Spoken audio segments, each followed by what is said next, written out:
Okay, we're recording. You're all very welcome to this annual Newman Center lecture of 2022. And my name is Dan Deasy, and I'm an assistant professor of philosophy at University College Dublin and director of the UCD Newman Center for the Study of Religions. And I'm delighted to welcome our annual lecturer for this year, Dr. Tasia Scrutton or Scrutton, I must ask, because I should have checked that with you. It's Scrutton, actually. Scrutton, there we go. Okay, so I was tempted by worries. Yeah, thanks. The two T's. So, Dr. Tasia Scrutton, Associate Professor of Philosophy at the School for Philosophy, Religion and History of Sciences at the University of Leeds. Dr. Scrutton has worked in Leeds, and before that she was the Frederick J. Crossan Research Fellow at the Center for Philosophy of Religion in the University of Notre Dame, and she received her PhD and MA at Durham University. Her interests are she's a philosopher of religion with particular interests in religion and mental health, where a lot of her research has been done, and in philosophical approaches to emotion and psychiatry. She has recently published a book, Christianity and Depression, in 2020, and a previous book in 2011, Thinking Through Feeling, God, Emotion and Passibility. She's written a great number of papers, some of which have excellent titles, I have to say. So, for example, Can Gin Be a Tonic? J-I-N-N, which I really like, it's excellent, of 2017. Why Not Believe in an Evil God, 2016. Is Depression a Sin or a Disease, in 2015. And Two Christian Theologies of Depression, another paper of 2015. So really fascinating research profile. So I'm absolutely delighted to welcome her today to give our lecture, and take it away. Yeah, thank you very much. It's a huge honour and delight to be here and to be talking to you. I'm not very used to Zoom, and I've realised that I can't both see you all and also read my paper. So I'm going to prioritise the paper until we get to the questions bit, and then I'll be able to see you all. But it does mean that if anyone really wants to say something, I won't be able to see a hand. So I'll need to rely on you kind of speaking up and saying something. Could we have the second slide, please, Dan? Yep. Yep. Brilliant. Sorry, it's a bit text heavy, but anyway, I'll start. The philosopher and psychiatrist Mohammed Rashid describes the following psychiatric case. A 29-year-old man, Femi, got in touch online with a Pentecostal church in his birth country in West Africa, which emphasized a personal understanding of God through experience, having become bored of his Pentecostal church in London. At the same time, Femi would spend many hours reading the Bible and became isolated and stopped going to work, though he did go for long walks. Soon after this, he started to have intense experiences involving what he regarded as hearing God consoling and counselling him and advising him to get rid of his possessions. At times, he also felt that the Holy Spirit was taking over his body. He felt these experiences gave his life significance. Femi's father and the church pastor at Femi's previous London church regarded these experiences as harmful and excessive. Femi eventually received medical treatment after he was found confused and disorientated and physically challenged as a result of the fasting he had undertaken. He resisted treatment regarding his hospitalization as a test from God. Following initially involuntary treatment, he ceased to hear voices and regarded himself as having had an illness instead. He is described at the end as without psychotic symptoms. However, his story doesn't have an entirely satisfactory ending. By the end of his treatment, he is described as an unsure young man, unmotivated and apathetic, who no longer felt the expectancy of a major change in his life. Psychiatrists and psychologists face a problem when responding to cases like Femi's. If they medicalize someone in Femi's situation, then the meaning-making aspects of the experience, such as the sense that life has meaning and purpose, might be lost. If, on the other hand, they don't medicalize them, the dysfunctional elements of their condition, such as being confused, disorientated, and physically challenged through fasting, may significantly worsen, and a severe condition develop that is far more difficult to treat at a later stage. A similar problem can be faced by people with pastoral roles in churches, who might wonder when they should encourage the person to regard their experience as a genuine religious experience, and when they should instead advise the person to seek the help of a doctor. Responses to this problem have given rise to a number of studies in which psychiatrists and psychologists seek to provide criteria differentiating psychopathology from genuine religious experience. These studies often assume that someone who has an experience such as Femi's could only be either an instance of psychopathology or else a genuine or salutary religious experience. Bill Fulford and Mike Jackson, both psychiatrists who are also philosophers, in Fulford's case, and a philosopher in Jackson's case, for example, write that spiritual experiences, whether welcome or unwelcome, and whether or not they are psychotic in form, have nothing directly to do with medicine. It would be quite wrong then to treat spiritual psychotic experiences with neuroleptic drugs, just as it is quite wrong to treat political dissidents as though they are ill. In this paper, I am interested in exploring the possibility that someone might experience both a genuine religious experience and psychopathology, where a genuine religious experience is one in which someone really encounters a religious entity such as God. Why might we be tempted to think that a both-and view is plausible and worth considering?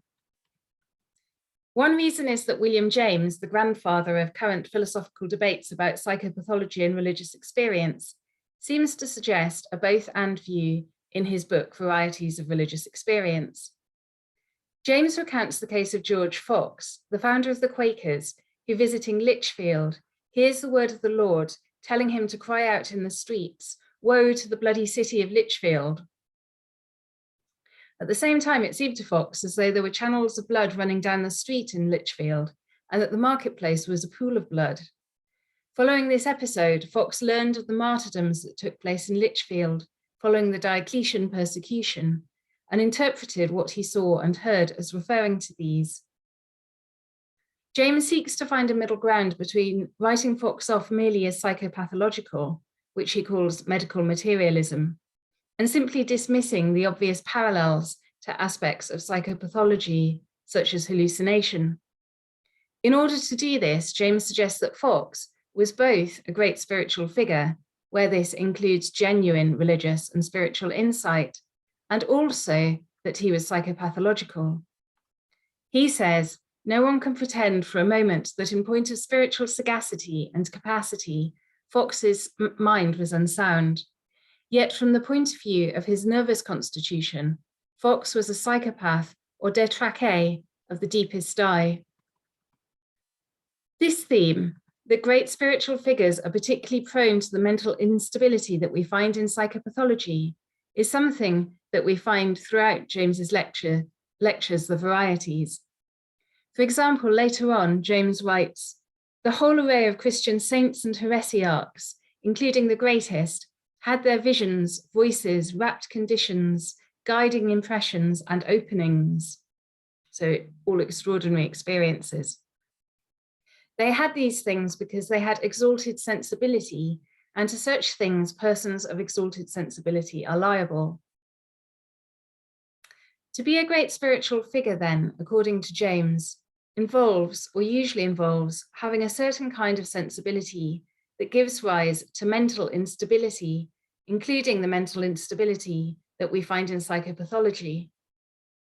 Furthermore, Great spiritual figures may themselves be psychopathological, as in Fox's case, but this fact does not detract from the fact that they are great spiritual figures, where this includes having genuine religious experiences and spiritual insight. James finds support for his view in the contemporary literature on the relationship between genius and psychopathology, according to which, and he quotes someone saying this, as a general rule, the greater the genius, the greater the unsoundness. James extends this thought to include the idea of the mad religious genius. On the face of it, James's view might seem to be appealing not only to people within James's own revivalist tradition, but also for different reasons to Christians from Catholic theological traditions. Thomas Aquinas famously argued that grace perfects nature rather than being in conflict with it, thus suggesting the idea that natural and supernatural, i.e. divine, causes are not necessarily in competition. On this view, grace works with natural causes and processes in order to bring someone closer to God. These natural causes and processes are sometimes thought by Catholic theologians to involve psychopathology. So a couple of examples here, a Jesuit called Meissner, who's a psychologist, talks about a both and view in the context of Ignatius of Loyola. He's writing a biography of him, kind of psychological biography. And a theologian called Phyllis Sagano, along with a Jesuit psychologist called Kevin Gillespie, talk about a both and view in the context of Mother Teresa or Teresa of Avila's Dark Night of the Soul. In order to consider the possibility of a both and view in Femi's case, I will test the plausibility of 3 models, all of which are, on the face of it, viable versions of a both and view. Model 1 is what I'll call the mysterium tremendum view, according to which an encounter with the divine might literally be so awful, so full of awe, that it results in psychopathology. On this view, encountering God is psychologically dangerous. Someone like Femi may be having a genuine religious experience that is sufficiently disruptive that they experience a mental disorder as a result. Model 2 is the mental openness view, according to which when Femi seems to hear the voice of God, this might sometimes be genuinely God's voice, which Femi is able to hear on account of his openness to certain kinds of experience people not prone to psychosis are not open to. At other times, it may be evidence of a psychiatric disorder. At the heart of this model is the idea that a person who hears voices has a mental openness which may lead them to hear the voice of a religious being, such as God, but also to have delusory experiences as well.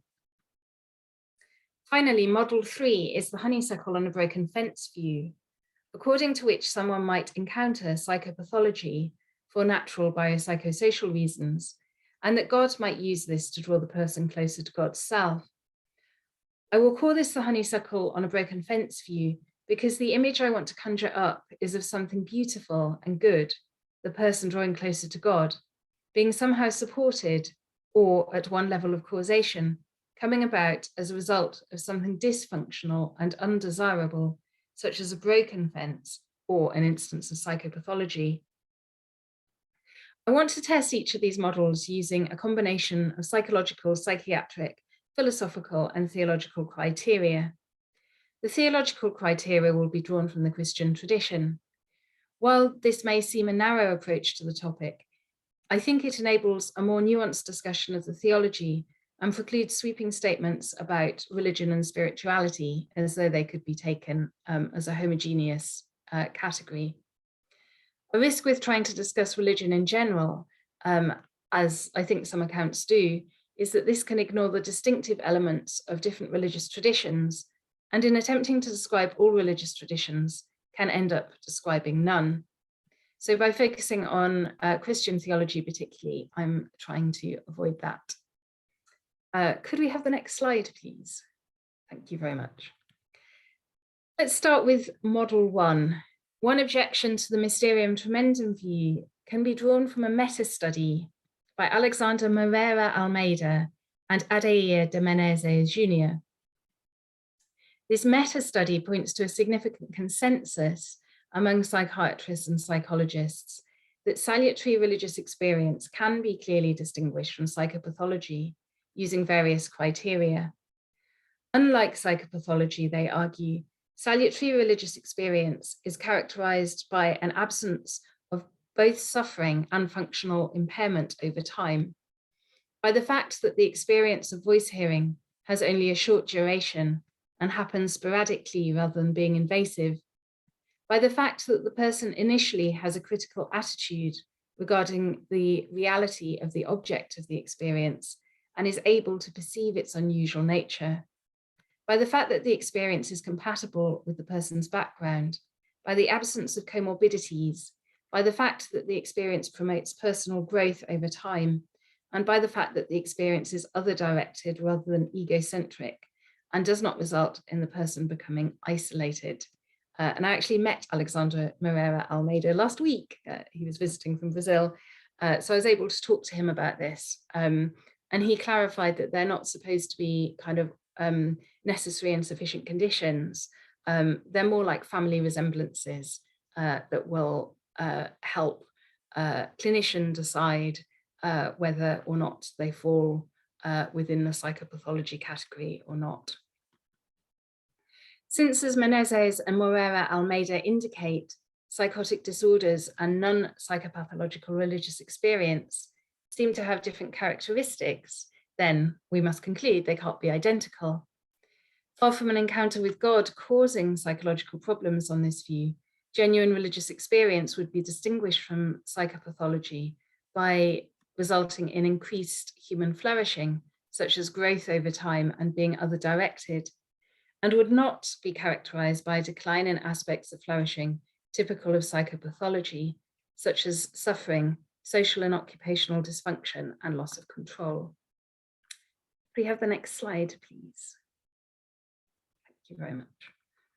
A potential objection to this line of argument is that some of these criteria seem to assume just what the Mysterium Tremendum view denies, namely that genuine religious experience is good for a person in ways that significantly align with secular understandings of human well-being, that it will be characterized by an absence of suffering and by being non-invasive, not disrupting the person's relationships and normal activities, even taking into account the ways in which Menezes and Moreira Almeida qualify the distinctive characteristics by appealing to a diachronic aspect, so we should consider whether it causes suffering over time. These criteria may seem at odds with significant aspects of religious traditions. For example, many Christian saints' experiences of God seem to have involved longer-term suffering and been invasive, causing serious disruption in the person's personal and occupational life. St. Paul the Apostle's conversion experience led him to give up his social status and stable life in order to face instability, persecution, and ultimately martyrdom, quite a serious form of suffering. St. Francis of Assisi's vision led him to sell his family wealth, renounce his parents, and give up his career to care for the poor and for lepers. The Gospels even set up the expectation that in following Jesus, Christians may have to leave their families and face persecution.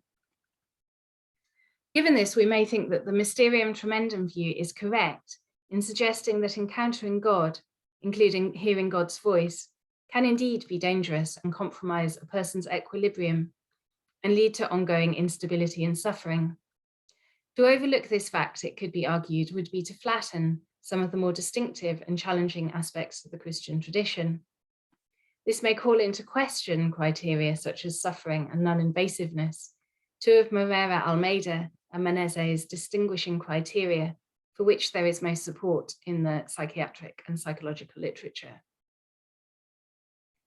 However, in defense of Moreira Almeida and Menezes' criteria, it is noteworthy that the Christian tradition is not undiscerning about the kinds of challenges a Christian might face or why they might face them. Saints may undergo suffering for the sake of the gospel, for example, because they face persecution or martyrdom on account of their faith, or because they give up their worldly goods in order to minister fully to the poor. They may experience significant mental distress as a result of coming closer to God through contemplative prayer and the associated breakdown of images of self and of God. And I think this is the gist of the idea of the dark night of the soul that you get in St. John of the Cross, say, or Thomas Merton. But they do not undergo suffering pointlessly, or if they do, for example, if they happen to be unlucky enough to suffer significant illness, whether physical or mental, this is not because they are Christians, but just because they are human.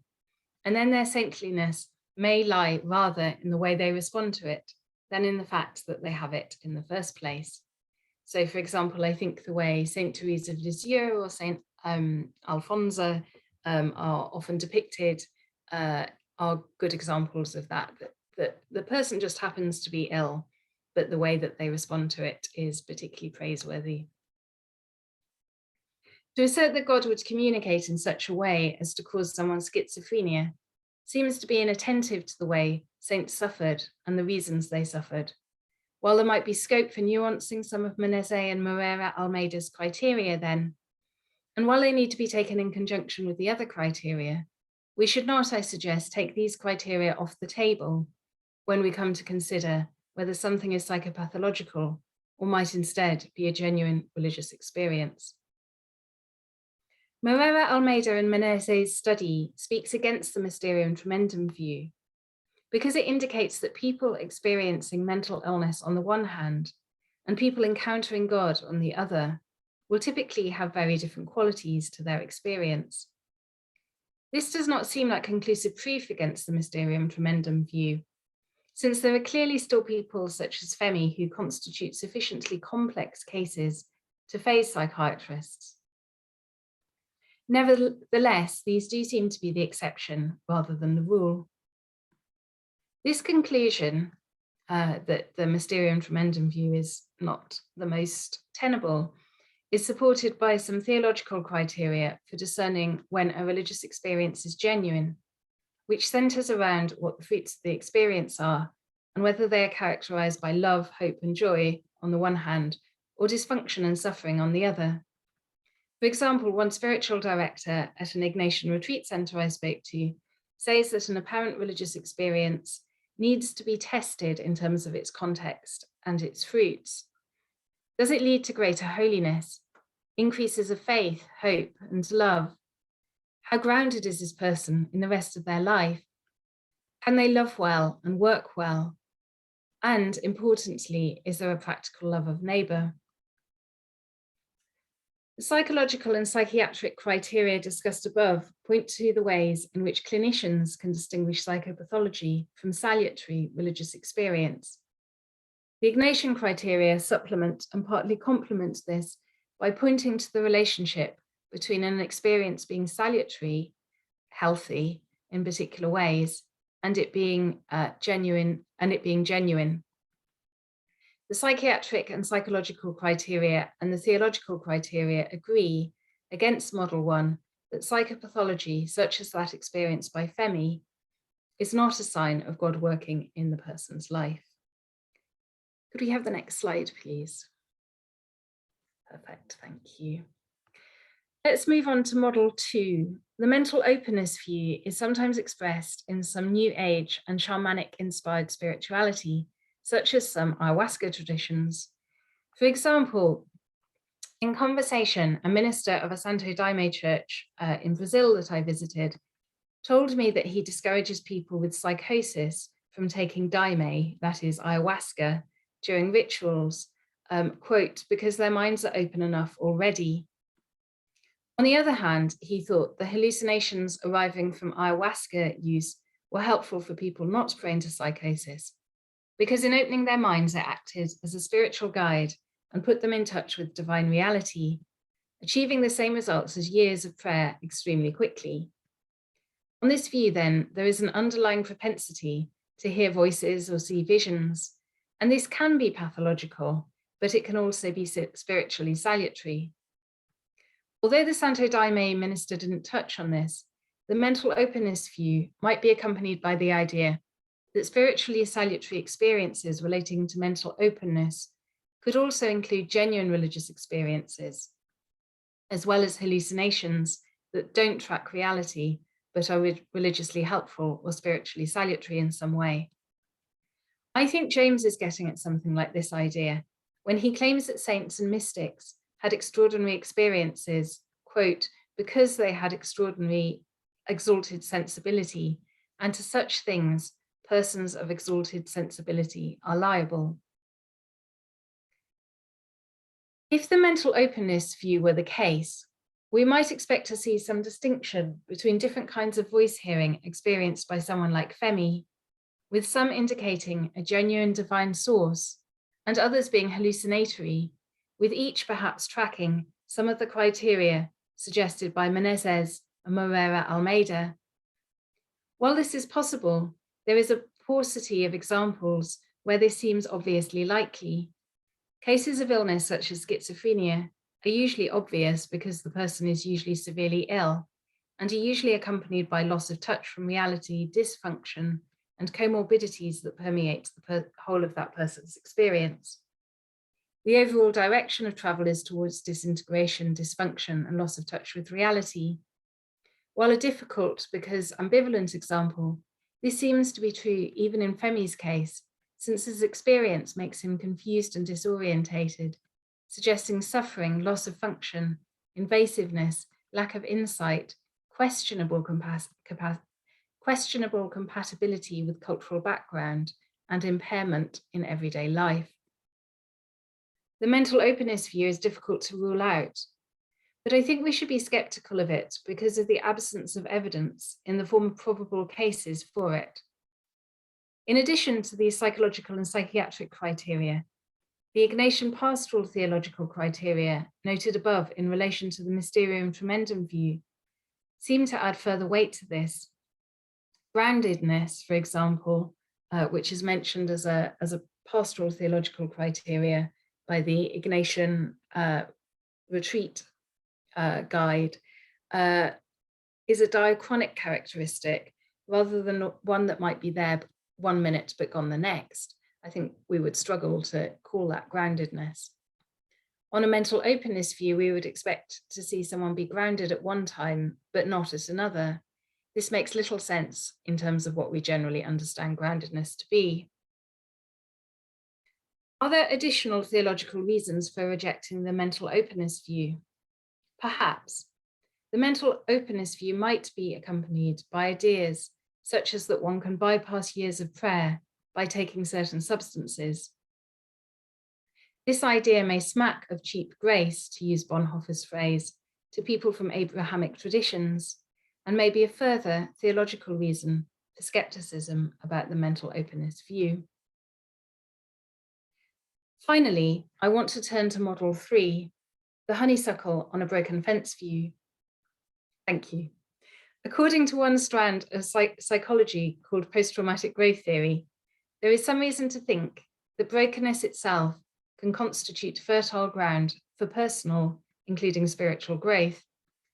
Thus, for example, psychologists Tedeschi and Calhoun evaluate whether and to what extent someone has undergone growth after trauma on the basis of 5 criteria: their appreciation of life, relationship with others, new possibilities in life, personal strength, and importantly for this discussion, spiritual change.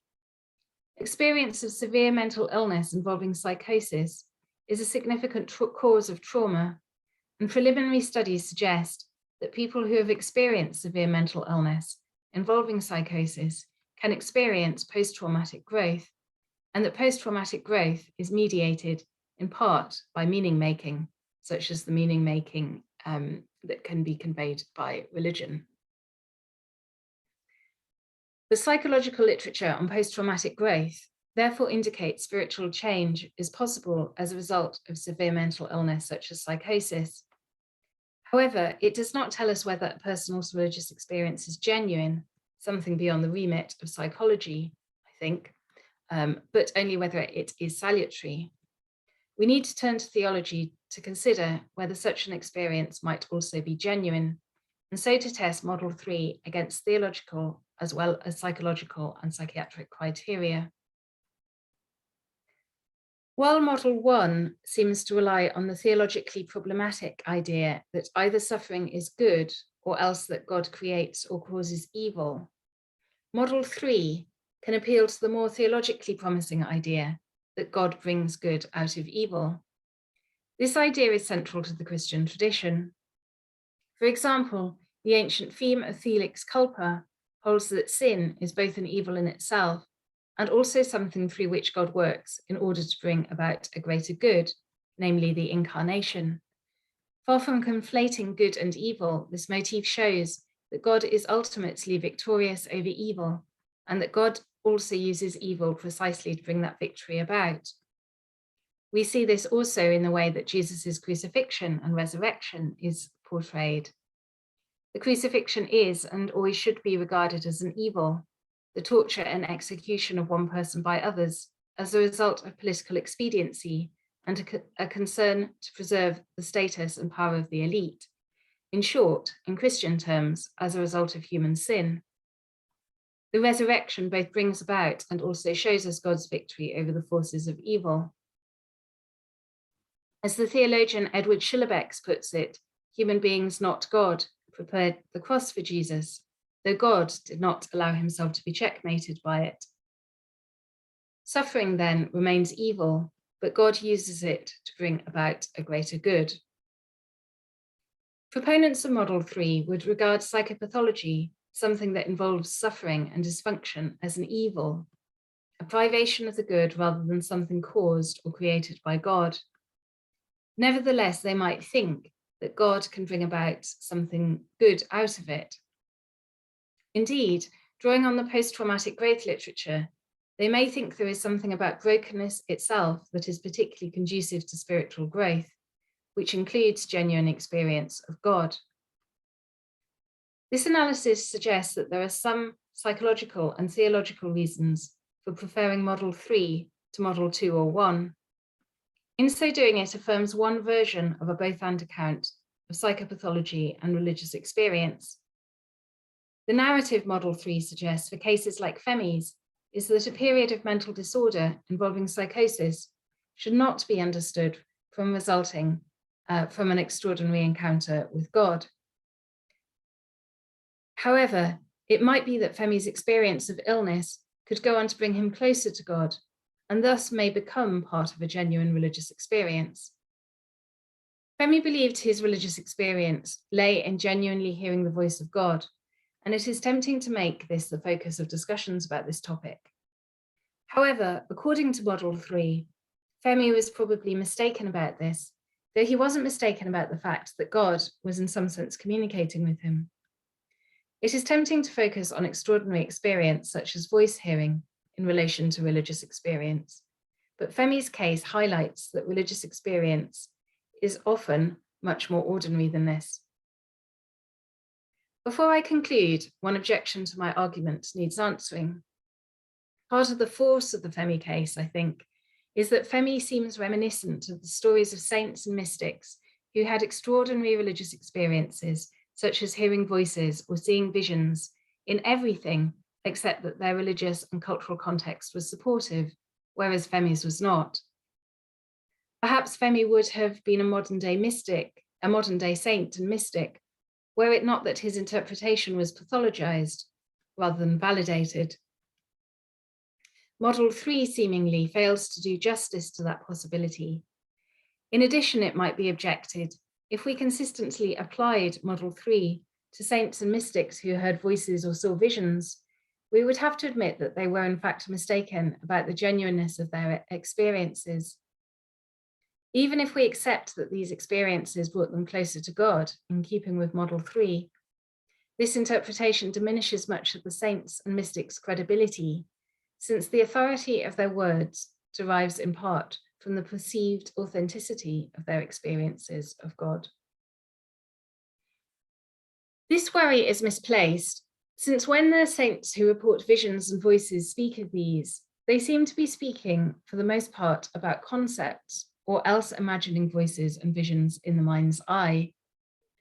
To understand why they use, to us, misleading terms like voices and visions, if that's not really what they mean, we need to go back to the 4th century Saint Augustine of Hippo, whose taxonomy of visions influenced how later religious people used the language of visions and also voices. Of seeing visions, Augustine says, one way is through the eyes by which the letters are seen. The second is through the human spirit by which we think about our neighbour, even when absent. The third is through a mental gaze by which love is beheld in an intellectual way. Visions, then, what get called visions, might be corporeal, what we might regard as bodily or sensory. So I see something as though it's here in front of me, like this glass of water is. Or else they might be spiritual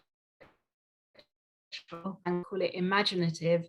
So suppose I don't see you in front of me, but I imagine that you're there, and I have you in my mind's eye. Or else they might be intellectual, or in our language, conceptual. So maybe I don't kind of visualize you in my mind's eye. I just think about you in kind of conceptual terms. Each of these kinds of vision might be caused by God, or in the language that Augustine and Aquinas and so on used, they might be supernatural, or else they might come from our own imaginations, that is, natural.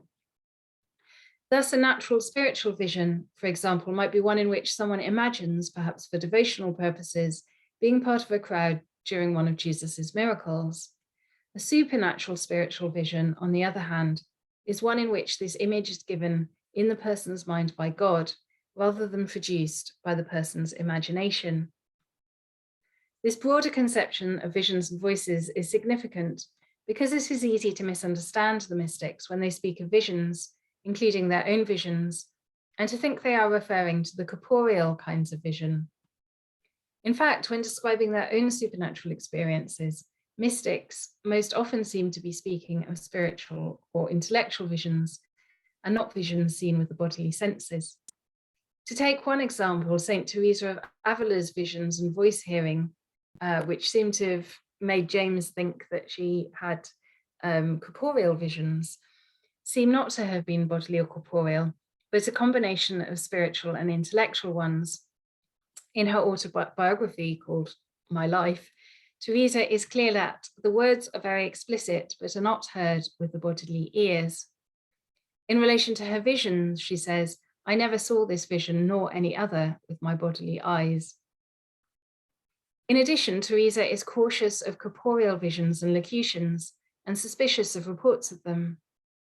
For instance, in her life, her book, in addition to emphasizing that she herself did not experience corporeal voice hearing and visions, Teresa advises caution when people claim to have corporeal experiences, since she thinks people who want to claim falsely to themselves or to others to have had divine communications will claim this kind of experience.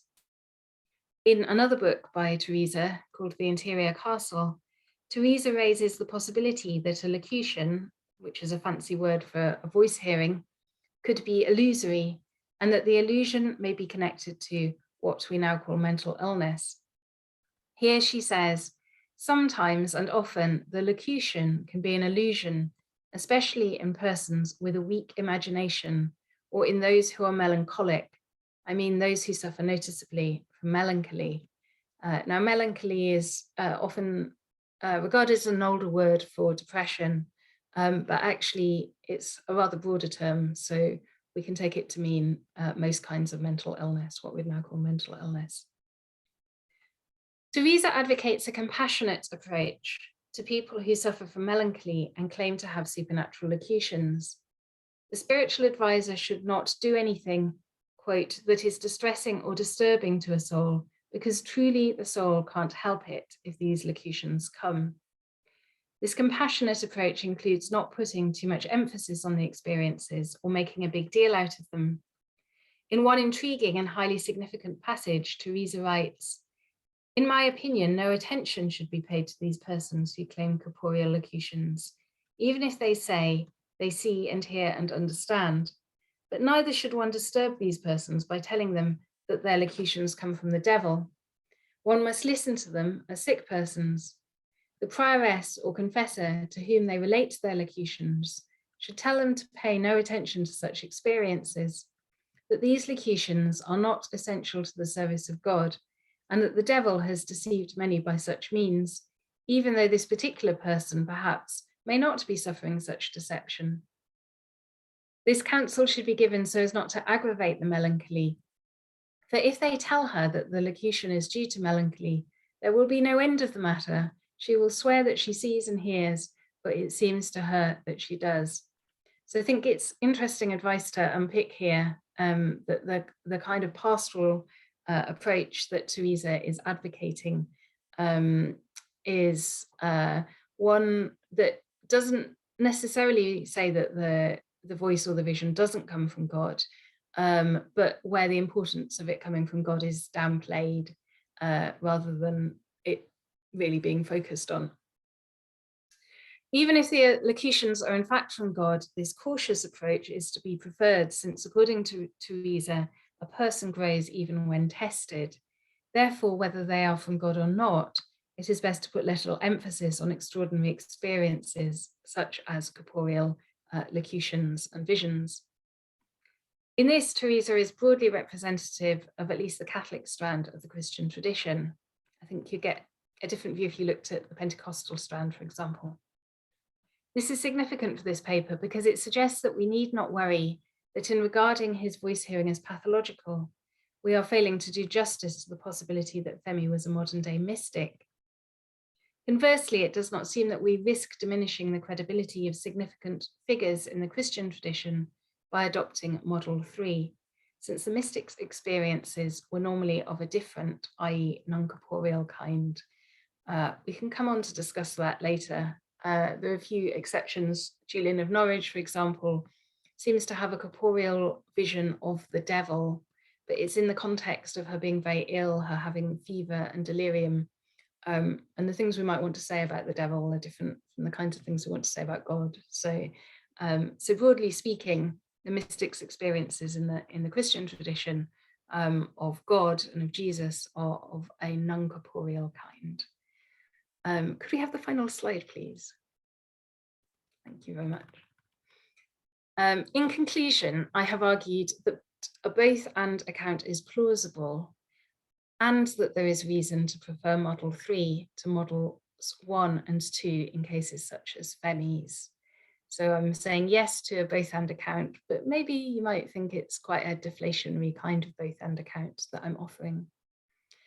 Clinical and pastoral implications of this are contra Model 1, that we shouldn't worry about appropriate medicalization of experiences such as Femi's. So we shouldn't worry about diagnosing and giving medical treatment to someone like Femi, but that these may be helpfully accompanied by spiritual guidance. So I think this is really key to the both and view that I'm putting forward, that rather than telling someone that their experience is necessarily religiously meaningless, there could be spiritual guidance that means that they see their experience as spiritually significant, while also the pathological aspects of it are treated. And I think those kind of practical concerns are really at the heart of this debate, because often people are worried about medicalizing someone and that kind of killing off something religiously valuable about the experience. So in a way, what I'm saying is that needn't be the case. At this point, it might reasonably be asked, what is the scope of this conclusion? Do I intend it to apply just to Femi's case, or does it have a wider relevance? The answer to that is that I do intend it to have a wider relevance, in that I intend to rule into in all cases.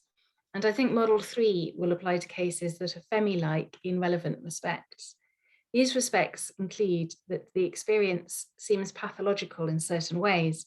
For example, it's characterized by distress and dysfunction, rather than merely involving voice hearing, which would not alone warrant a diagnosis according to current psychiatric criteria.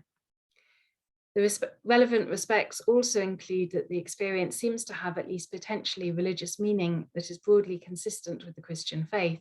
For example, a sense that the person's life is important and valuable. These are, I think, many of the cases psychiatrists and psychologists struggle with regarding diagnosis, and people with pastoral roles struggle with, regarding whether to affirm the experience or suggest that the person seeks medical advice, they are at least the kinds of cases that appear in the literature on this topic. Thank you very much.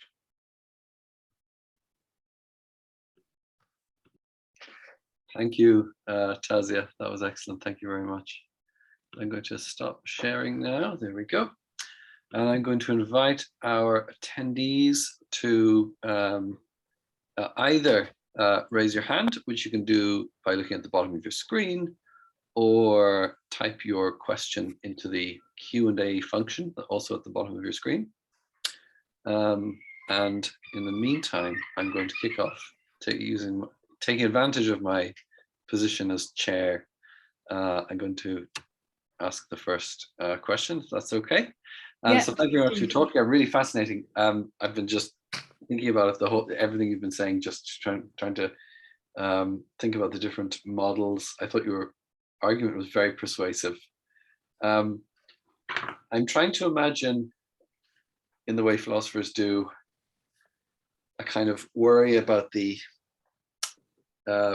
your point about the nature of. So I thought that was I thought the objection you considered to the third model was very interesting, that it does seem on the face of it an aspect of particularly the Christian religious tradition that saints and mystics have these very apparently vivid or you know, at least as we read about them or as we typically understand them, very vivid experiences. And your response, interesting response, was that we may be reading too much into the language used in describing those experiences as being somehow kind of, as it were, audio-visual rather than, you know, imaginative or conceptual. My slight worry about that from a Christian theological perspective was, do you think it might have that interpretation might have the effect of undermining some of the religious authority that such sources have? So, you know, you might think, look, it's central to the tradition that, you know, on a kind of model of religious knowledge, we gain some important religious knowledge by testimony, and we gain that through a chain of testimonial sharing that comes, you know, maybe from our religious instructors in life, or through religious texts. But you might think, look, if I was trying to give a model of where the knowledge I gain that way comes from, eventually in some cases the chain would end with particular religious authorities, saints, mystics, prophets. But if we then concede that in some of those cases, their experiences are more imaginative or conceptual, the worry is, well, look, can't I have imaginative and conceptual experiences of a very similar kind, which might disagree in some way with the kind of, you know, with the content of what I'm learning? And so in a sense, I might feel, look, as regards to authority on whatever the relevant matter is, aren't I on a par essentially with these people if their experiences aren't in some way a lot more tangible than you know, just speaking as the objector, than a merely conceptual or imaginative experience. That's a really interesting point. I suppose one response might be that what is really crucial for people like Teresa, John of the Cross is like even more cautious about kind of corporeal experiences, but we'll stick with Teresa because I think she's fairly squarely within, not extreme. She's not an extreme person. So I think what's going to be crucial for her is whether the experiences are supernatural or natural. So whether they come from God or whether they come from our own imaginations. And she's not going to think that ones from our own imagination are necessarily bad. They might be kind of they might still have quite a lot of value, but the really important ones are supernatural. And they can be supernatural and corporeal. She doesn't at any point completely rule that out. She's cautious that they're going to be. And I think it's partly because she's more cautious of extraordinary religious experience than of ordinary religious experience. And her emphasis is on humility, and it's actually in many ways tied, this sense of ordinariness is tied to her sense of humility. But imaginary experiences and conceptual experiences can also be supernatural as well as natural. So she's going to say testimony, I think, should think testimony is important. But where the testimony is going to be important is relates to what the source of the relevant voice or vision is, whether it's supernatural or whether it's natural and from us. And there's going to be a lot of discernment that goes into discovering whether it's from God or whether it's just from us, because once you take human self-delusion seriously, you can easily think, well, we all trick ourselves into thinking that things are from God that aren't from God. God told me to buy this lovely new dress or something like that. Degree of discernment needed there. But I think she could also flip the question back at you. I don't know why I'm hiding behind Teresa. I think I could also flip the question back at you. In that one might think, well, precisely the reason that there are cases like Femi is that there are some people who do have what seem like corporeal experiences, and they seem to have, to those people, a significant amount of authority, the authority of kind of divine testimony. And for at least many of those people, people who often have, for example, diagnoses of schizophrenia, I think that most people want to say, no, look, these apparent revelations are in fact false, even though they seem to bear the same form as the corporeal visions and voices that would be supernatural. So I think I don't think the experiences being auditory or corporeal or whatever gets one very far in giving extra authority. If anything, it might actually undercut it, because those kinds of experiences are so much more similar to delusions. Yeah, thank you. That's a really good point. Yeah, thanks very much. Okay, so I have a question from the audience. How would you, Fiona Duffy, how would you distinguish between what would be called heretical religious experience and orthodox religious experience? Hi, Fiona. Thank you for that. That's really interesting. I mean, I suppose I tend to think orthodox and heretical refer more to teachings and doctrines than they do to experience. But I guess there could be a kind of secondary sense in which you might think an experience is heretical or orthodox. And that would be something like if the experience conveyed or presupposed some kind of teaching that was kind of heretical or orthodox. So I suppose you might think that if there were certain experiences that went obviously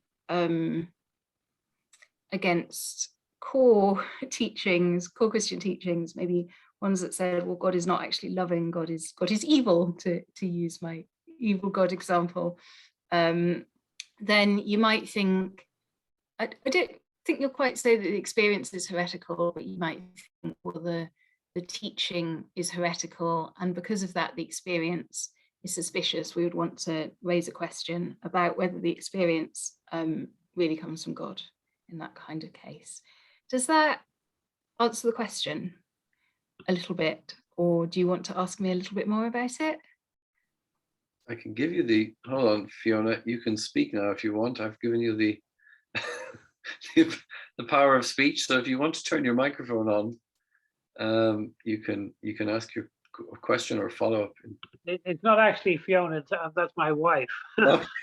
It's Cormac, but anyway, she set me up because she's clever at this sort of thing.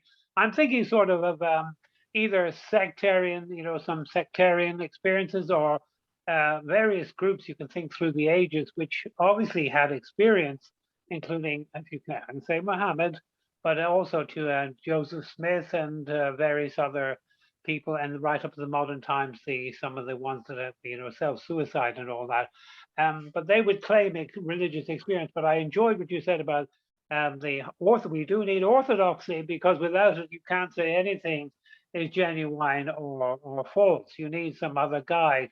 So I think in a lot of these things, you do need church teaching or churches teaching to try to decide whether experiences that people can have, any of us can have, are in line with something that is traditional, which is normative, so that's what I would look to, I think, so to discern those things. But I think in heresy, which is, it was a shock to me to learn, I thought heresy only happened in the Middle Ages, but to realize heresy is a thing of every age, strange teachings which people get into and can create themselves, so but I think there's loads of things. You covered a lot of them so well, I think, but also the fruit of life. What's the fruit of that person's life and the fruit of their thinking, which can clarify maybe, well, that didn't help at all, that particular experience. Yeah. I mean, it seems that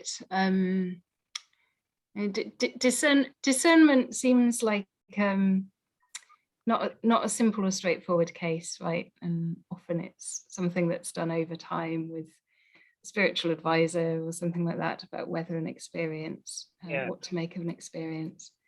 I like the fact that you touched on kind of objectivity, because earlier I was thinking about the fact that, if someone had written this from a different religious point of view, even another one within a different bit of the Christian tradition, maybe a Pentecostal view, for example, they might have written something completely different. And I think there is a tendency with literature on this topic to not do it from a theological or philosophical perspective, but to do it from a more kind of anthropological or sociological perspective.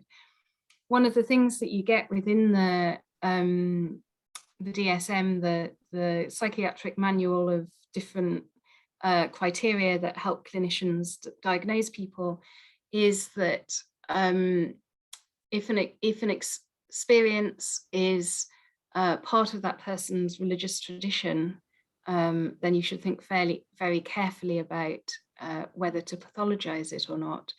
And that's, of course, good to be cautious about not being a kind of medical imperialist and pathologizing things unnecessarily or inappropriately. But at the same time, I think philosophers and theologians want to also say, well, there's an objective truth of the matter. Is this a genuine religious experience or is it not? Because it's unlikely that they all are.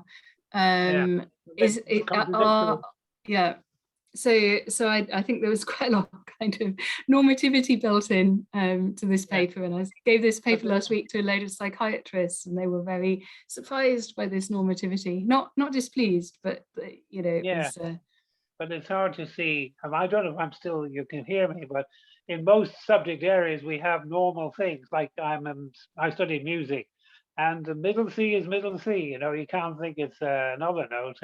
You have something which centers thing, and I think our theological perspective helps us. And so it's not just a spiritual but intellectual experience that you have, which makes you perhaps slightly clearer on what these things are.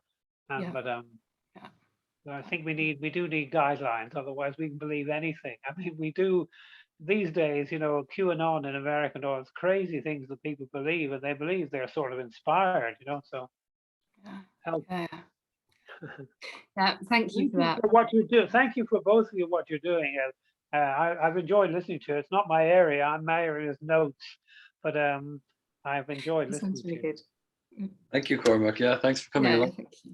Nice to meet you, Daniel. Yeah, great to meet you too. Yeah, you too, Cormac. Thank you. Both of you. I know Daniel only by email, and I hear he has an Irish accent.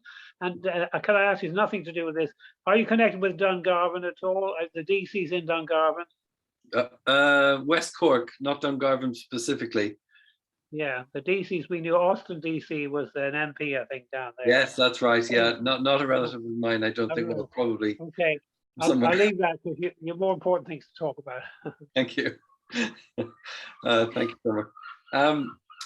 Okay, Tasia, I don't see any other questions at the moment, but let me just check. No, so if anyone else has any other questions, but I have another one actually, if that's okay.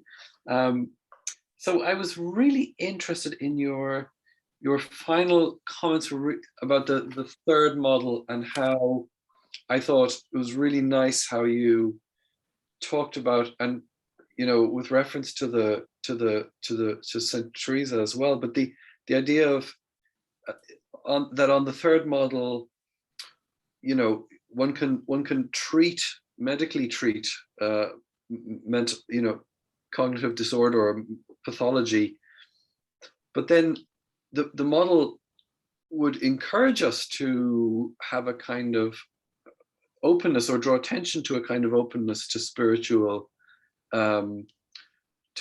development on the back of such such experiences. And I'm very sympathetic to that myself, as someone who has broadly similar experiences in my own life. But it did occur to me that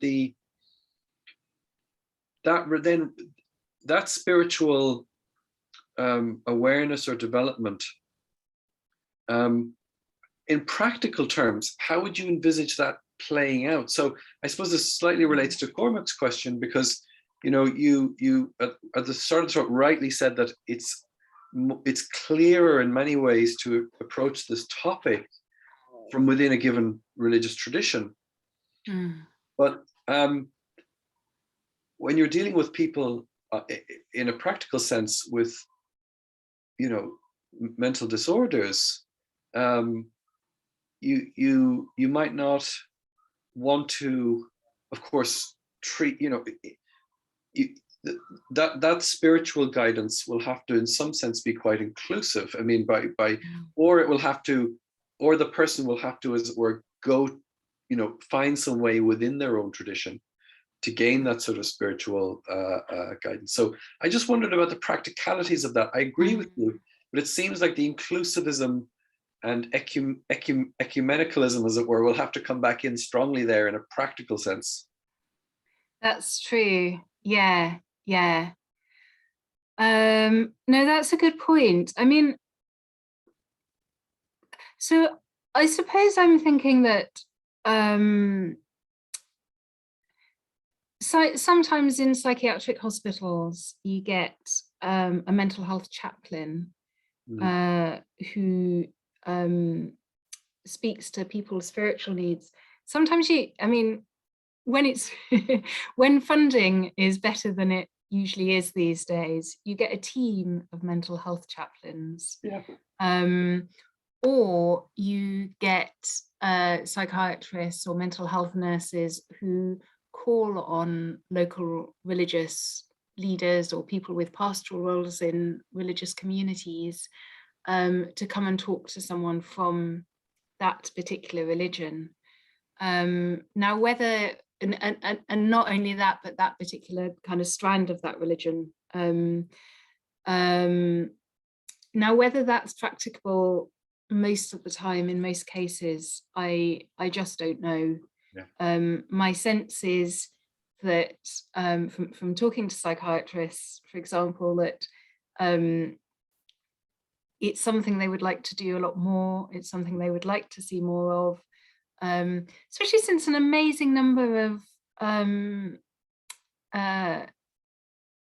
delusions in particular seem to involve religion, a very, very high proportion. It's quite interesting. It's not that people involved only have religious delusions, but even people not from religious backgrounds have religious delusions to quite a big extent. So that's puzzling in a way.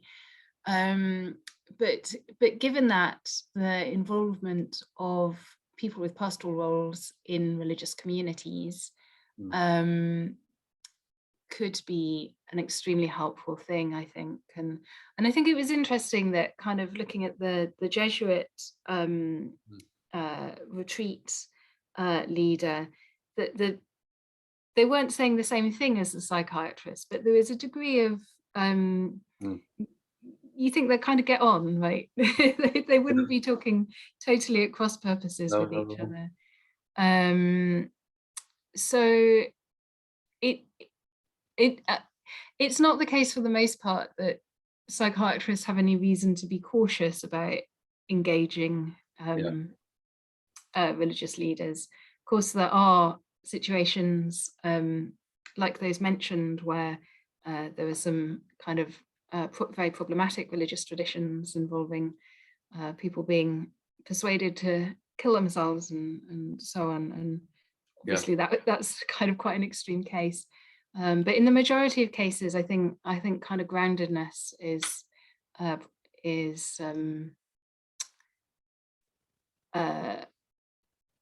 admired, valued by religious leaders. So I think kind of the involvement of religious leaders could be quite a helpful thing. Does that answer the question? Or? I think so. Yeah, no, thank you. That's it. And then one final thing I was just relating to that as a kind of follow-up. So if we take the conditions, the criteria from the study, Menzies and Almeida, I think it was, and the complementary criteria from the Jesuit thinker, then is it a consequence that, so is there space in that for negative religious experience? Is there still room for, religious experience as something disruptive, as something perhaps that throws someone off? That that was my concern, but I wondered where the room was for a kind of for the possibility of negative. It's not by any means ruled out, because these weren't definitional, as you mentioned. They weren't supposed to be necessary and sufficient conditions. But I wondered if you had any thoughts on that. Yeah, that's an interesting question. So I guess it might depend a little bit on what is meant by negative religious experience. So you could imagine a case where a kind of business tycoon who had amassed lots of riches, often by making a lot of other people much poorer, and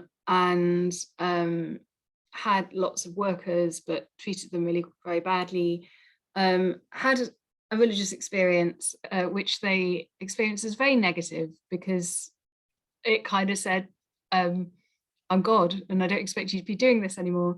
And that would surely be highly disruptive, involve a lot of negative affect at that particular time.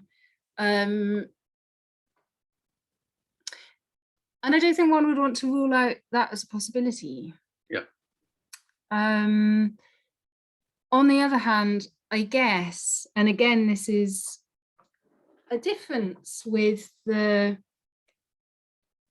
between what theologians and philosophers are allowed, the kinds of claims they're allowed to make, compared to the kinds of claims that a lot of people in other disciplines are allowed to make.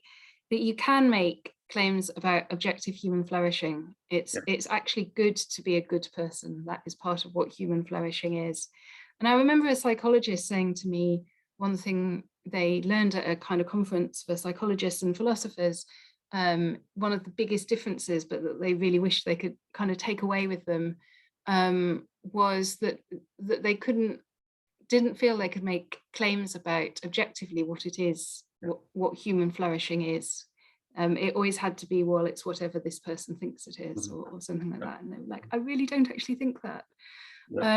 So I guess given that, you might think, well, ultimately this business tycoon ends up flourishing more as a human being by virtue of what at the time they experience as a negative religious experience.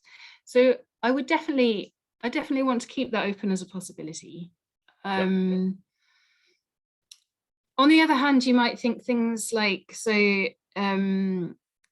religious entities typically are thought to include, for example, the devil as well as God. So do we want to say our negative religious experience is possible in that sense? And I mean, perhaps, but I think because we're not dualists, because we're not Gnostics, or I'm not anyway, you're probably not either, I don't think we want to say that God and the devil are symmetrical in the relevant respect. So I think we would want to give that an entirely different treatment, really. And I do, I don't know what else to say about that. I have written a few papers on demons, which I think are bound up with political and social things, but they're totally different papers, so I won't embark on that now. But just, I don't think it's a kind of one size fits all with respect to kind of God and negative evil entities. Yeah, that's interesting what you say about being allowed as a philosopher or theologian to make an objective judgment about what constitutes a good life. That I guess in a sense that answers my question, because those sets of criteria were, even the Ignatian criteria were in some sense subjective criteria for the individual in terms of their, I mean, at least on one reading, where they're like exact complement of the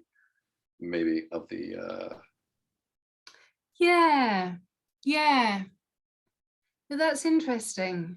I'm wondering whether the person who said this to me would think that, or whether they would think, well, the groundedness in the person's life is we look at what other people understand, or love of neighbor, I think particularly.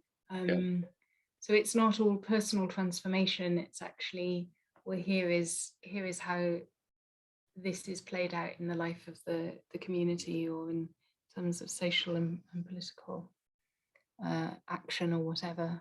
I don't know. Could be a community of Nazis. Be a community of Nazis. Then it would be bad to love your neighbors in some sense, but then of course loving one's neighbor might be but equally loving one's neighbor in that context might be telling people not to be Nazis anymore. Exactly. Yeah, exactly. Thanks very much. So Cormac, you had your hand up again. Do you want to? Yep, go ahead. You have to turn your microphone on. Yeah. Is that better? Yep, good.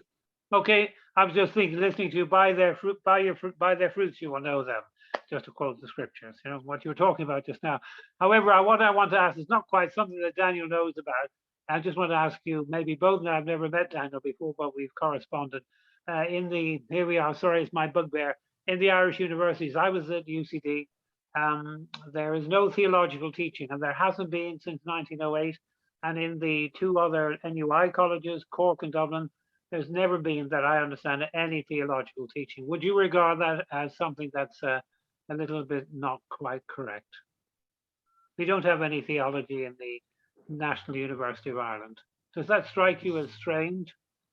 So that's addressed to Dan or to me? To you, to both of you. To you. Yes, please answer.